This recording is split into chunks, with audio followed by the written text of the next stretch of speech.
Ever feel like experiential learning is just one of those buzzwords everyone throws around, Yeah, kind of like they know it's important, but but no one really defines it? right. Well, today we're going deep on that, Really gonna unpack it specifically how it all connects back to, to actually figuring out what students are learning. exactly, assessment. Yeah, and the research we're looking at today, it's amazing. It really shows how universities are starting to think about this whole thing. Like really differently. Yeah, it's more than just grades. Right. Way more. Well- It's about a whole ecosystem of experiences. That contribute to a student's development. Exactly. So we're talking about stuff like study abroad programs, Oh, absolutely. first-year experiences, Sure. even like how individual classes are actually designed. All of that. The researchers actually identified 35 different types of experiential learning. 35. I know, right? It all Wow. feeds into this really intricate web, like an ecosystem. Okay, so this ecosystem idea is really key. Yeah. But real quick, for anyone who's maybe new to this whole thing, can you break down, like, what exactly is experiential learning and why does it matter so much? Sure. At its core, it's about moving past passive learning, like just sitting in a lecture hall, taking notes. Right, and Instead, you're actively using the knowledge. applying it. Yes. And then you reflect on what happened. Think about it critically. Exactly. And then you integrate what you learned back into the theory. So it's a cycle, basically. That keeps building on itself. Right. So it's not just about doing stuff, it's the whole process, right, of learning through those actions. Totally. And that connects back to, what we want students to actually get out of their education, Absolutely. And that's where student learning outcomes come in. SLOs. Yeah. Those are the skills, knowledge, competencies we want students to develop. And experiential learning is a great way to see them in action. For sure. So we're talking about things like critical thinking, problem solving, communication. All of those essential skills that go beyond just textbook knowledge. Yeah. And with experiential learning, we can see students actually using these skills in real situations. Exactly. Like, think about it. A traditional exam, it might test if a student remembers facts, Right. but a service learning project, Right. that lets you see how they use those facts to solve an actual problem in their community. It's like putting knowledge into practice. Yes. It's a much richer way to assess because you're seeing the SLOs come to life. Okay, this is making a lot more sense now, but I bet some people listening are thinking, why are SLOs such a big deal? Oh, they're huge. Think of SLOs as a roadmap Oh, for both teaching and learning. okay, I like that. So for faculty, it helps them design their courses and how they're going to assess students. And for students, It gives them transparency. They know what's expected and how their learning will be measured. so everyone's on the same page. Exactly. And for universities, Yeah. it shows accountability. Accountability in terms of Proving their programs actually gives students the skills they need. for the real world. Right. So SLOs move us beyond just these vague ideas of teaching and learning. Towards something much more concrete. Yes, specific goals everyone can work towards. Okay, so we've got the importance of SLOs and how experiential learning helps us see them in action. But how are universities actually doing this? Like, what are the trends? Well, one big trend is these experiential learning offices popping up. Dedicated offices for that. Yep. They're bringing together all these separate programs like study abroad, undergraduate research, even career services sometimes. Under one roof Exactly. It's an attempt to create a more cohesive approach. to experiential learning. Yeah. Make it more intentional. But I imagine that comes with challenges. Oh, for sure. Like, how do you even define what counts as experiential learning? Right. It's a huge task, especially across so many different programs and fields. It'd be like, okay, define art. Kinda, yeah. I can't even imagine. Seriously. But that's where the hard work comes in. Clarifying definitions, ensuring quality, figuring out how to keep it all going. Because ultimately, it's not just about checking a box, right? No, not at all. It's about making sure those experiences actually lead to specific learning outcomes. Absolutely. And that's where those 35 different types of experiential learning come in. Each one contributing to those SLOs in its own way. Exactly. So we've got this whole ecosystem of experiences feeding into these student learning outcomes. But did the researchers look at how different people view experiential learning? Oh, absolutely. Like, how do faculty see it versus students versus administrators? That was a key part of their research. Yeah. One of the most interesting findings, faculty actually benefit from incorporating experiential learning. Even though it's more work for them. Yes. Isn't that fascinating? It is. Why would they take on more work when they're already so busy? Well, think about it. Experiential learning puts students in charge of their learning. They're more active. Exactly. And for faculty, that can be really rewarding. Instead of just lecturing, they're guiding students through these real projects. They get to see those aha moments. Witness that growth firsthand. Yes. And see their students develop those skills that go way beyond a textbook. So it's not just good for students, it's good for the instructors too. Exactly. It creates a much more dynamic and engaging environment for everyone. I love that. And it probably lets faculty bring their own research and expertise into the classroom in a more meaningful way too. Oh, definitely. For a lot of them, that connection between research and teaching is really fulfilling. Okay, this is fascinating stuff, but I'm looking at the clock, and we've only just scratched the surface of this whole experiential learning ecosystem. Anything else you want to highlight about like the key players involved? Yeah, I think the biggest thing is to remember that students are at the heart of this, They're the ones having these experiences, reflecting on them. growing and developing. Exactly. But it's also important to understand the perspectives of the faculty and administrators. Because they play a huge role in shaping those experiences. For sure, supporting them too. This is giving me a lot to think about. We've laid some good groundwork here. Understanding what experiential learning is, why SLOs matter. And how this ecosystem brings everyone together. Exactly. But let's take a quick break, and then we'll dive even deeper. Okay, so we're back, and we've been talking about this whole idea of an experiential learning ecosystem. And how it all connects to those student learning outcomes, those SLOs. Right, these SLOs. But let's get practical here. How are universities actually measuring whether students are hitting those outcomes through all these different experiences? That's where assessment comes in. Ah, yes, assessment. And it's one of the most, I think, both exciting and challenging parts of this whole thing. How so? Well, we can't just rely on the old ways of doing things. Like exams and papers. Exactly. We have to think bigger. Like, what data are we actually collecting? And does it show those real-world skills we want students to have? Because, I mean, a multiple choice test can't really tell you if a student can work well in a team, right? Exactly. Or if they can handle unexpected challenges during, say, a community project. Right. So what are universities doing differently? Lots of cool stuff. One university, and this is fascinating, they're using network analysis to look at student collaboration. Network analysis. What is that? So basically, they're mapping out how students interact during group projects. Like who's contributing ideas? Yeah. And who's taking on leadership roles, how well they're communicating, if they're working together effectively as a team. So it's not just about the end product. Nope. It's about the process, the dynamics, those collaboration skills that are so important these days. Especially in the workplace, right? Totally. And this data is super valuable. Students get feedback on their teamwork, and faculty can see where they might need to adjust their teaching. To better support students. Exactly. I like it. What other kinds of cool assessment stuff are universities doing? Oh, all sorts of creative things. Another university is using portfolios. Portfolios. Like what art portfolios? Kind of. Students collect stuff from their experiences. Reflections, project deliverables, even feedback from mentors. It's like a showcase of their learning journey. Exactly. And it's super helpful for showing potential employers or grad schools what they've learned. Way more impactful than just a list of skills on a resume. For sure. It's real evidence of what they can do. So it's not just checking off boxes, it's helping students understand their strengths, where they can grow, and how to show that to others. Exactly. And this all comes back to why those SLOs are so important.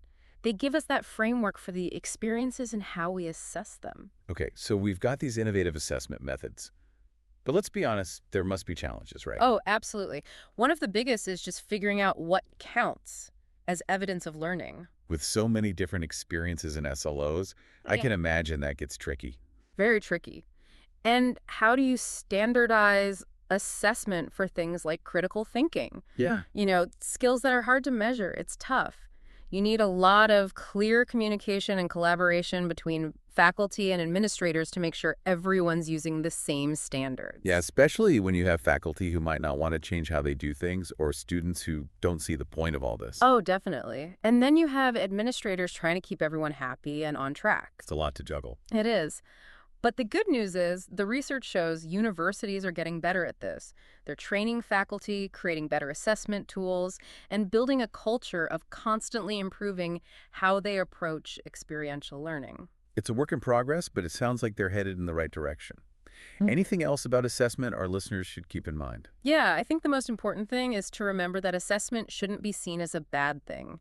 It's not about punishing students. It's about helping them learn and grow. Exactly. It's about giving feedback that helps students develop the skills they need for their future. So it's all part of that learning cycle we talked about earlier. Absolutely. That feedback loop is what makes experiential learning so powerful. Okay, so we've really dug into the whole assessment piece of experiential learning. Hmm. We've seen the challenges, the cool new approaches, and how those SLOs guide everything.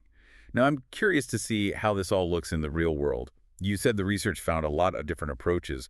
Can you give us some examples of what this actually looks like at universities?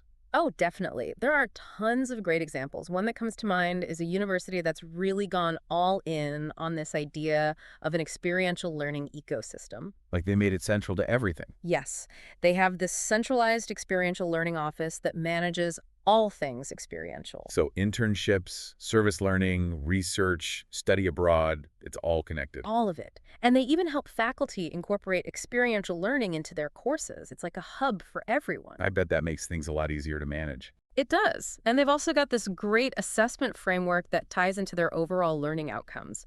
They use a mix of data. Like student reflections, what faculty observe, even what employers say. Yep. And they want a full picture of how students are learning and how well the programs are working. Sounds like they're really trying to capture everything students are gaining from these experiences. Exactly. And they're using that data to make the programs better, decide how to use their resources, and even show everyone how valuable experiential learning is.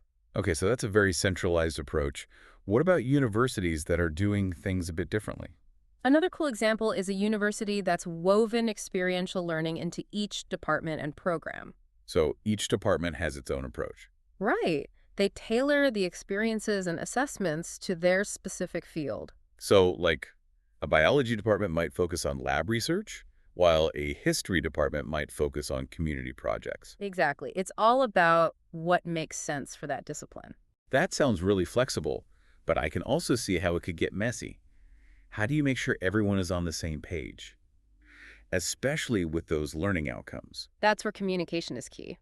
This university created a faculty learning community focused on experiential learning. So faculty from different departments can share ideas and figure out solutions together. Exactly. They talk about what works, what doesn't, and come up with assessment strategies they can all use. It's like building a support network for faculty who are trying to do this well. It is. And that community also helps connect faculty with administrators so everyone is in the loop. I love these examples. It's so clear that there's no one right way to do experiential learning. Right. Every university is different. But are there any common themes or best practices that come out of the research? Like, what can other universities learn from all this? Definitely. One big takeaway is the importance of communication and collaboration. No matter how a university approaches it. Exactly. Students, faculty, administrators, community partners, everyone needs to be on the same page about what they're trying to achieve. So it's about having a shared understanding of what experiential learning is, why it matters, and how to work together to make it work. And it's about being intentional. We can't just throw students into experiences and hope for the best. Right, it has to be planned out carefully, with chances for reflection and assessment that actually help students learn. Exactly. This is giving me so much to think about. It's clear that experiential learning is a powerful way to approach education. But before we move on, I want to shift gears a bit and focus on the students. What does all of this mean for them? Oh, that's a great question. I think the most important thing for students is to embrace experiential learning. Don't just go through the motions. Right. Look for opportunities to use what you're learning in real-world situations. Like internships. Internships, volunteering, research, study abroad. Be an active part of your education. Yes. And when you do have those experiences, take the time to think about what you're learning, how you're growing, and how it all connects to what you want to do in the future. So you can really articulate what you've gained from those experiences. Exactly. Not just for employers or grad schools, but for yourself. Understanding your own strengths and areas for growth is key. It's all about self-awareness. Yes. And that's really how you get the most out of experiential learning and set yourself up for success. This has been such an eye-opening look at experiential learning. We've covered a lot today. The theory, the challenges, the innovative ways universities are assessing it, and all the cool examples of what it looks like in practice. But before we wrap up this deep dive, I want to ask one final, really important question. We've talked a lot about how universities are approaching experiential learning and how it affects those student learning outcomes. But what about the future? Like, what's next for all of this? What should we be keeping an eye on? Ooh, that's a big question.